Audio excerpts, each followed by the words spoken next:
Hello everyone, कैसे आप सब। आप सबका अपने चैनल में स्वागत है। आज मैं आपको एक कहानी सुनाने जा रहा हूँ और अगर आपको ये कहानी पसंद आती है तो वीडियो को लाइक कीजिएगा, शेयर कीजिएगा और चैनल को सब्सक्राइब कीजिएगा। तो बिना टाइम वेस्ट किए चलिए शुरू करते हैं। सालों पहले गुमथा गांव में रहने वाला एक किसान काफ़ी दुखी था। वो अपनी जीवन की छोटी छोटी परेशानियों को लेकर उदास रहता था और अपने दुख के बारे में लोगों को बताता फिरता था। एक दिन उसे किसी ने सलाह दी कि तुम गौतम बुद्ध के पास चले जाओ, वो तुम्हारी समस्याओं का कोई ना कोई हल जरूर निकाल देंगे। उस व्यक्ति की बात सुनते ही दूसरे दिन वो किसान सीधे महात्मा बुद्ध के पास चला गया। गौतम बुद्ध के पास पहुंचकर उन्हें प्रणाम करते हुए उसने बताया कि मैं एक किसान हूं और खेती करके जीवन यापन करता हूं। मैं यहाँ अपनी समस्याओं का समाधान लेकर आया हूँ। दरअसल कई बार हमारी फसल अच्छी होती है तो कभी बिल्कुल भी अच्छी नहीं होती।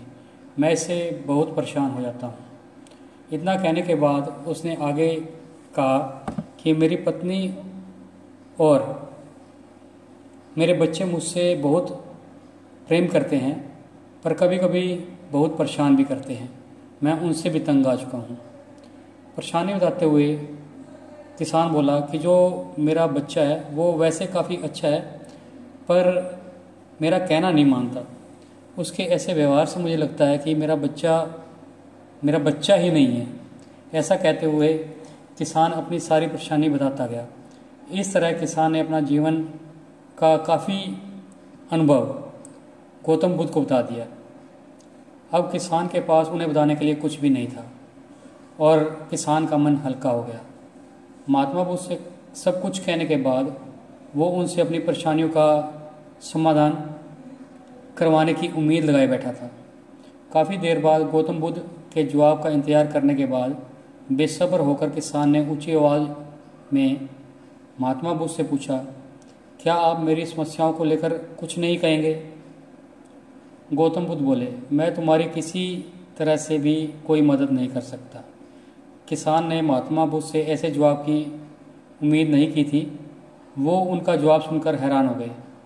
उसे अपने कानों पर भरोसा नहीं हो रहा था। उसने भगवान बुद्ध से पूछा कि आप ये क्या बोल रहे हैं? क्या आप मेरी समस्याओं का समाधान नहीं कर सकते? मैंने सुना कि आप सभी की समस्याओं का समाधान करते हैं, तो मेरी समस्याओं का समाधान नहीं करेंगे?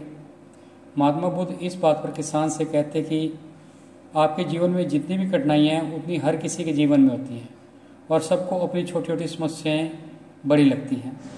आपके जीवन में कोई ऐसी समस्या नहीं है जो दूसरों को न हो। हर व्यक्ति को अपने जीवन में सुख दुख का सामना करना पड़ता है। हम चाहे जितनी भी कोशिशें कर लें, लेकिन हमारे जीवन में सुख और दुख दोनों ही आएंगे।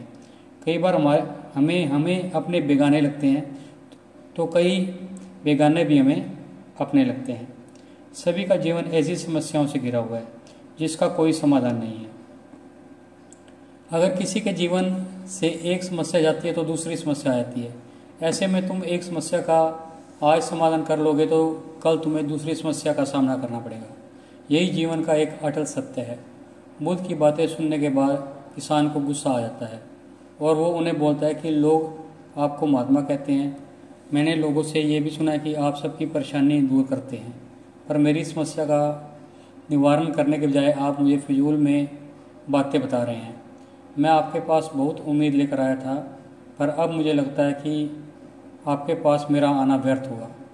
मैंने जो भी आपके बारे में सुना था वो सब झूठ है। महात्मा बुद्ध को इतना कहकर किसान वहाँ से जाने लगता है।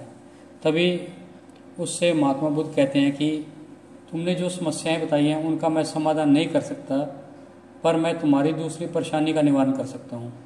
बुद्ध की बातें सुनकर किसान हैरान हो गया और बुद्ध से कहता है कि मैंने जो समस्या बताई उसके अलावा मुझे कोई और समस्या नहीं है, और है भी तो उसका ज्ञान क्यों नहीं है?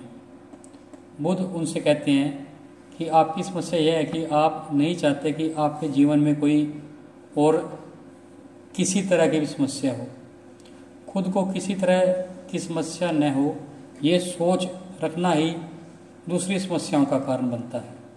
आपको यह स्वीकार कर लेना चाहिए कि हर व्यक्ति के जीवन में किसी न किसी तरह की समस्या होती है। यह सोचना छोड़ दो कि आप इस दुनिया में सबसे दुखी इंसान हो। आपको अपने आसपास के लोगों को देखना चाहिए, क्योंकि बाकी लोग भी किसी न किसी चीज़ से परेशान हैं। जीवन में दुख और सुख आते ही रहेंगे, उसे कोई नहीं बदल सकता। बस तुम्हें दोनों स्थिति में खुद को काबू में रखना होगा। इससे दुख का असर तुम पर ज़्यादा नहीं होगा। तो आपको ये कहानी कैसी लगी? अगर पसंद आई तो वीडियो को लाइक कीजिएगा, शेयर कीजिएगा और चैनल को सब्सक्राइब कीजिएगा।